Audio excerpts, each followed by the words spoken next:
बहुत समय पहले की बात है। भारत के हरे भरे प्राचीन पहाड़ों के बीच एक छोटा सा गांव था जिसका नाम था राजनगर। ये कोई साधारण गांव नहीं था। राजनगर की हर गली, हर नुक्कड़ पर भूत प्रेत की कहानियां हवा में घुली हुई थी, जैसे वहां की मिट्टी और पानी में सदियों के रहस्य समा गए हों।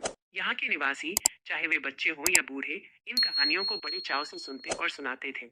बच्चे शाम को खुले आंगन में इकट्ठा होकर दादी नानियों से ऐसी कहानियां सुना करते थे, अपनी आंखों में चमक और मन में जिज्ञासा लिए। हर कहानी के अंत में एक रहस्यमयी मुस्कान या एक डरावनी आहट सुनाई देती थी, जो बच्चों के मन में रोमांच भर देती थी और उन्हें अपने कंबल में और कसकर सिमटने पर मजबूर करती थी। पर इन सब में सबसे मशहूर कहानी रागनी दादी की थी, जिनकी बिरयानी की खुशबू पूरे गांव में ही नहीं बल्कि मीलों दूर तक महसूस की जा सकती थी।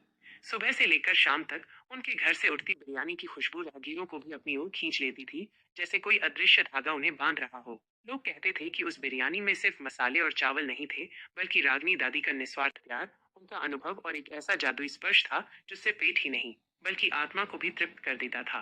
गांव के बड़े बूढ़े, जिन्होंने कई पीढ़ियों को देखा था, बताते थे कि रागनी दादी के हाथों में माँ सरस्वती, ज्ञान और माँ अन्नपूर्णा भोजन दोनों का वास था, जिसकी वजह से उनकी हर पाक कला एक दिव्य अनुभव बन जाती थी। और जो भी उनकी बिरयानी का एक निवाला भी चखता था, वो जीवन भर उसका स्वाद नहीं भूलता था।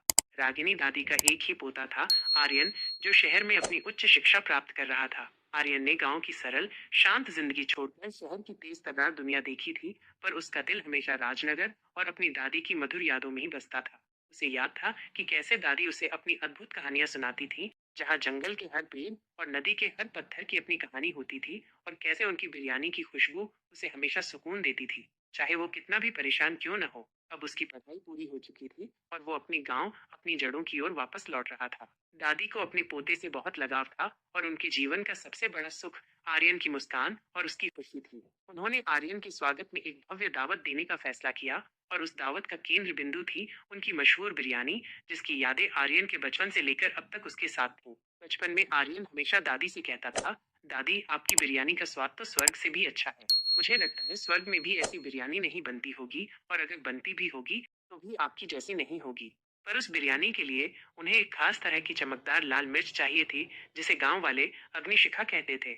ये मिर्च सिर्फ बिरयानी के स्वाद को ही नहीं बढ़ाती थी, बल्कि उसे एक अनोखा, गहरा लाल रंग और एक अद्भुत आभा देती थी, जो उसे अन्य सभी बिरयानियों से अलग बनाती थी, मानो उसमें आग का अंश हो और वो अपने आप में एक कलाकृति हो। अग्निशिखा मिर्च गांव के बाहर वाले बीहर जंगल के बीच स्थित पुराने खंडहर के पास उगने वाले जंगली पौधों पर ही मिलती थी। यह खंडहर सदियों से गांव वालों के लिए रहस्य और डर का प्रतीक था। किंवदंतियां कहती थीं कि खंडहर में कुछ प्राचीन बेचैन आत्माएं भटकती हैं, जो कभी कभी राहगीरों को परेशान करती हैं, उन्हें डराती हैं या फिर उन्हें अपने माया जाल में फंसा लेती हैं। कोई भी गांव का व्यक्ति शाम ढलने के बाद उस ओर जाने की हिम्मत नहीं करता था, और बच्चे तो दिन में भी उस तरफ मुड़कर नहीं देखते थे, क्योंकि उनकी दादी नानियों ने उन्हें हमेशा उस जगह से दूर रहने की चेतावनी दी थी।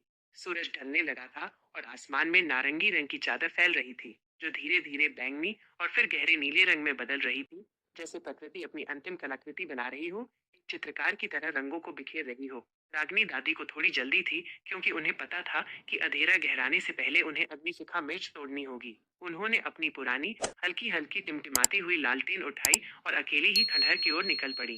गांव के लोग उन्हें देखकर हैरान थे, क्योंकि शाम ढलने के बाद तो परिंदे भी उस ओर का रुख नहीं करते थे, इंसान की तो बात ही क्या। पर रागनी दादी का अपने पोते के प्रति अटूट प्रेम और उनका दृढ़ संकल्प उनके मन के हर डर पर भारी पड़ रहा था। उनके लिए आर्यन की खुशी सबसे बढ़कर थी, और वह किसी भी कीमत पर उसे सर्वोत्तम बिरयानी खिलाना चाहती थी। खंडहर के पास पहुंचते ही उन्हें एक अजीब सी ठंडक और हवा महसूस हुई। पेड़ों के सूखे पत्ते सरसराहट कर रहे थे, जैसे कोई अदृश्य शक्ति उनसे फुसफुसा रही हो, उन्हें वापस जाने की चेतावनी दे रही हो, यहाँ मत आओ, ये जगह सुरक्षित नहीं है।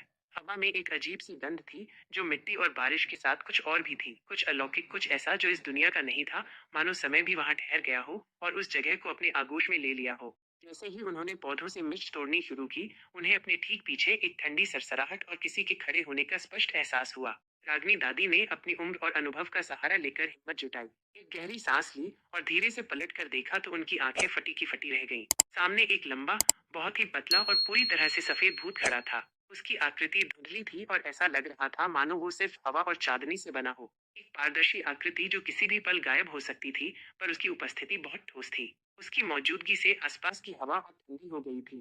रागनी दादी की लालटेन की लौ भी डरकर धीमी पड़ गई थी, मानो वो भी इस अलौकिक उपस्थिति से भयभीत हो, और पूरे वातावरण में एक अजीब सी खामोशी छा गई थी। भूत के चेहरे पर कोई स्पष्ट भाव नहीं थे, कोई खुशी, कोई दुख, कोई गुस्सा नहीं। बस उसकी गहरी काली आंखें टिमटिमाते हुए तारों की तरह चमक रही थीं, जिनमें सदियों की उदासी और एक अनकही पीड़ा छिपी थी। रागिनी दादी वैसे तो दिल से बहुत बहादुर थीं और उन्होंने अपने जीवन में कई मुश्किलों का सामना किया था, पर इस तरह अचानक एक भूत को अपने सामने पाकर भी वो एक पल के लिए पूरी तरह से सन्न रह गईं। उनके मन में आया कि चीखें, भागें, पर उनके पैरों में जैसे जान ही नहीं थी। वे जमीन से चिपक गए थे और उनकी आवाज गले में ही अटक गई थी। भूत ने धीरे से अपना पतला, पारदर्शी हाथ उठाया और रागिनी दादी की टोकरी की तरफ इशारा किया, जिसमें उन्होंने अभी अभी तोड़ी हुई चमकीली अपनी शिखा मिर्चें रखी थीं।